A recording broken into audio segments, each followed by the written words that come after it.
ಆತ್ಮೀಯ H16 news ಅರ್ಥಾತ್ ಹೇ ಸಿದ್ದರಾಮ್ಗೆ ಸ್ವಾಗತ. ನಾನು ನಿಮ್ಮವ MI ಅದು ಮಲ್ಲಪ್ಪ ಜೂತಾವರು.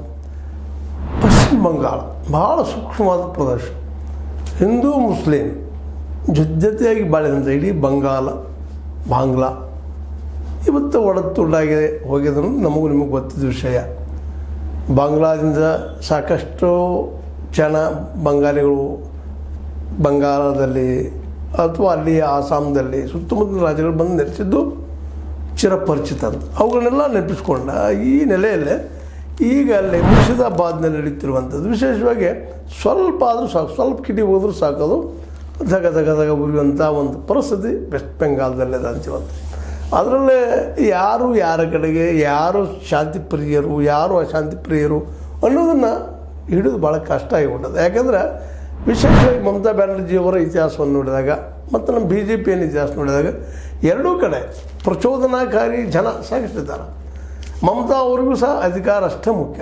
ಹೇಗಾದರೂ ಮಾಡಿ ಅವರು ಯಾವ ರೀತಿಯಾಗಿ ಅಲ್ಲೇ ಒಂದು ಕಮ್ಯುನಿಸ್ಟ್ ಪಕ್ಷ ಹಲವು ವರ್ಷಗಳಿಂದ ರಾಜ್ಯವಾಳಿತ್ತು, ನಿಮಗೂ ನಮಗೂ ಗೊತ್ತಿದ್ದ ವಿಷಯ.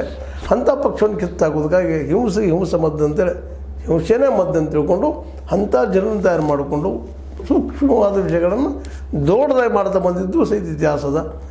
ಮತ್ತು ಇವತ್ತು ಅಲ್ಲಿಯ ಮುಸ್ಲಿಮರು ಮತ್ತು ವಿಶೇಷ ಮತ್ತೊಂದು ಹೇಳಿದ್ದ ನಿಮಗೆ ಈ ಹಿಂದಿನ ಚರ್ಚೆಯಲ್ಲೇ ವಿಶೇಷವಾಗಿ ಈ ಒಂದು ಏನಪ್ಪ ಅದು ವಕ್ಫ್ ಈ ಏನು ಕಾನೂನಾಗಿದೆ 2025 ಇದನ್ನು ಎಲ್ಲ ಹಿಂದೂಗಳು ಪೂರ್ಣ ಪ್ರಮಾಣದಲ್ಲೇ ಅದರ ಬಗ್ಗೆ ಆಸಕ್ತಿ ತೋರಿಸುತ್ತಾ ಇಲ್ಲ ಅನ್ನೋದು ಸಹಿತ ಕಂಡುಬರುವ ಕಠೋರ ಸತ್ಯ ಆಗಿದೆ. ಹೀಗಾಗಿ ನಮ್ಮ ಮೋದಿಯವ್ರಿಗೆ ಆಗಿರ್ಬೋದು, ಶಾರ್ ಅವ್ರಿಗೆ ಆಗಿರ್ಬೋದು ಒಂದು ರೀತಿ ಹಿನ್ನಡೆ ಆಗಿದ್ದರು. ಅದನ್ನು ಯಾವುದೋ ಪರಿಸ್ಥಿತಿಯಲ್ಲಿ ಯಾವುದೇ ಕಾರಣದಿಂದ ಅದನ್ನು ಆರಿಗೊಡೋ ಆಗಿಲ್ಲ. ಹಿಂದೂ ಮುಸ್ಲಿಂ ತೆಕ್ಕಾಟಿತ್ತಂದ್ರೆ ನಮಗೆ ಹಿಂದೂಗಳ ಓಟುಗಳು ಧ್ರುವೀಕರಣ ಆಗ್ತವೆ ಅನ್ನುವಂಥ ಒಂದು ದೂರ ಅಥವಾ ಧೂರ್ತದ ದೃಷ್ಟಿ. ಅದೇ ದೃಷ್ಟಿ ನಮ್ಮ ಮಮತಾ ಅವರಲ್ಲಿನೂ. ಯಾಕಂದ್ರೆ ಅವ್ರಿಗೂ ಮುಸಲ್ಮಾನರ ಓಟುಗಳು ಧ್ರುವೀಕರಣ ತಮ್ಮ ಕಡೆ ಆಗಲಿ ಅನ್ನುವಂಥದ್ದು ಮತ್ತು ಮೃದು ಹಿಂದೂಗಳು ತಮ್ಮ ಕಡೆ ಆಗಲಿ ಅನ್ನುವಂಥ ಧೋರಣೆ ಇರ್ಬೋದು. ಇವೆರಡೂ ಕಾರಣದಿಂದಾಗಿ ಇವತ್ತಲ್ಲಿ ಇಡೀ ಈ ಒಂದು ನಮ್ಮ ವೆಸ್ಟ್ ಬೆಂಗಾಲ ಇವತ್ತು ಉರಿತಾ ಇದೆ, ಕೋಮು ಗಲಭೆಗೆ ತುತ್ತಾಗ್ತಾ ಇದೆ. ಇಬ್ಬರು ಅಷ್ಟೇ ಕಾರಣ ಅಂತ ನಾವು ಹೇಳಿದರು.